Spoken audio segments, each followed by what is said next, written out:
Vamos a ver rápidamente algunas de las diferencias entre el análisis técnico y el análisis fundamental, y vamos a mencionar las diferentes técnicas, estrategias, metodologías entre cada una de ellas.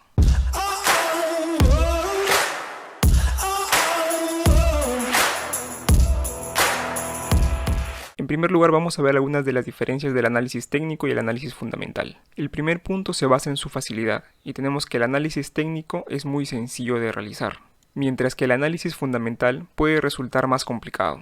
En segundo lugar, tenemos la rapidez, y el análisis técnico es muy rápido de hacer, es por eso que se utiliza para marcos temporales muy cortos. Por otro lado, para el análisis fundamental se requiere de mucho tiempo para hacer un buen análisis.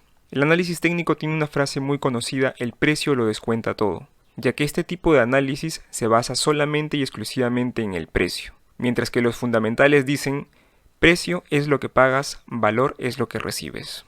Y esto de aquí mide la importancia del análisis fundamental en el valor. Y como último punto tenemos que el análisis técnico solamente está disponible para empresas que cotizan. Se requiere de las gráficas para este tipo de análisis, y debido a esto no podríamos hacer un análisis técnico para aquellas empresas que no cotizan en bolsa, ya que no tendríamos la fluctuación de sus precios. Por otro lado, para el análisis fundamental está disponible para empresas que cotizan y empresas que no cotizan. Podríamos hacer fácilmente un análisis fundamental de empresas que cotizan en bolsa y aquellas que están fuera de la bolsa de valores. Ahora vamos a ver las diferentes técnicas, estrategias que tiene el análisis técnico disponible. Dentro de este punto he tratado de dividir esto en dos partes. Uno que es la parte del análisis gráfico, que podría ser también conocido como price action. Y dentro de esto tenemos un análisis en base a tendencias. Tenemos también a otros analistas que se basan en soportes y resistencias. También tenemos a otro grupo que analiza figuras y patrones. Dentro de esto de acá tenemos por ejemplo triángulos, cuñas, dobles techos, triples suelos, etc. Y tenemos también otro grupo que analiza las velas japonesas, que es la oscilación de una vela entre su punto de inicio y término. He tratado de colocar esto desde mi punto de vista de lo más fácil a lo más difícil. En la parte superior tenemos lo más fácil y en la parte inferior lo más difícil. Ojo que esto está desde mi punto de vista. Y otro grupo de personas es el que hacen el análisis técnico a través de indicadores. Estos ya requieren de fórmulas matemáticas o números para su análisis. Y tenemos aquí como primera opción las medias móviles, que podemos tener simples, ponderadas, exponenciales, etc. Luego tenemos a los osciladores que miden sobreventa y sobrecompra. Luego tenemos aquí también a Fibonacci. Y podríamos poner aquí también las ondas de Elliott, ya que utilizan a Fibonacci para medir las diferentes ondas. Y también otros indicadores, ya que en este punto de aquí hay una variedad de indicadores para poder hacer diferentes tipos de análisis. Para el análisis fundamental también he dividido esto en dos grupos, siendo el primer grupo el que se basa en datos económicos. Tenemos por ejemplo aquí los indicadores macroeconómicos, que puede ser el PBI, la inflación, el desempleo, etc. Tenemos aquellos también que ven el tema de noticias. Pueden ver aquí, por ejemplo, algún gobernador importante que vaya a hacer algún anuncio, un presidente o un CEO de una compañía, de una empresa muy importante que vaya a hacer algún anuncio. Aquí hay que tener en cuenta también que algunos analistas técnicos basan también sus análisis con un porcentaje de análisis de datos económicos. Luego también tenemos el otro grupo que ve la parte del value investing, que ya ve el valor de la compañía.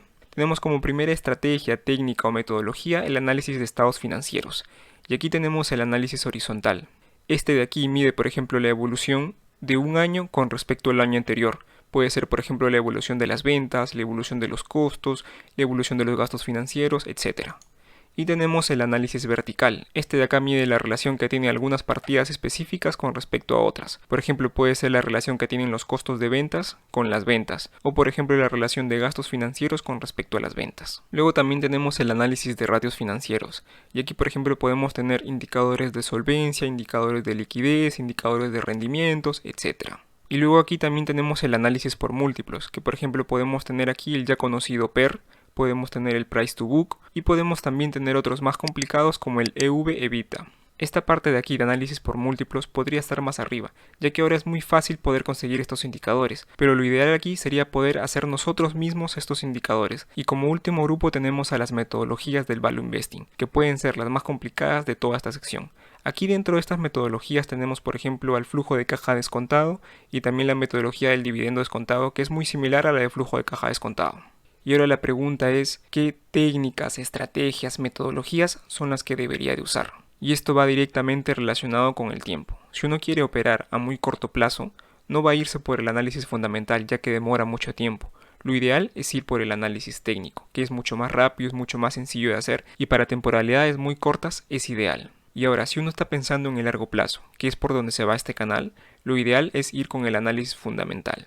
Pero tampoco hay que ser muy drásticos con esto. Podríamos utilizar la regla de Pareto, por ejemplo, y para los analistas técnicos podríamos utilizar, por ejemplo, un 80% de análisis técnico y un 20% de análisis fundamental. Quizás más que todo un análisis fundamental basado en datos macroeconómicos y o noticias. Y por el otro lado, si somos analistas fundamentales, utilizar un 80% de análisis fundamental y un 20% de análisis técnico. Y aquí me atrevería a decir para el análisis fundamental que deberíamos utilizar un 90% de análisis fundamental y un 10% de análisis técnico. Pero todo esto de aquí es mi opinión. Pero la pregunta puede continuar, ¿cuál es mejor, análisis técnico o análisis fundamental? Y ya lo dijimos anteriormente, más que todo se basa con respecto al tiempo. Pero otro punto que también hay que evaluar es qué tan cómodo tú te sientes. Si te sientes cómodo con el análisis técnico y ya eres rentable 2, 3 años con este tipo de análisis, lo mejor es que sigas con eso. Y ahora, si te sientes cómodo analizando a la compañía, viendo sus estados financieros, viendo cómo han crecido sus ingresos, viendo cuáles pueden ser sus ventajas competitivas frente a su competencia, etc., lo mejor es que vayas por el análisis fundamental. Si te ha gustado lo que has visto aquí, dale like y suscríbete.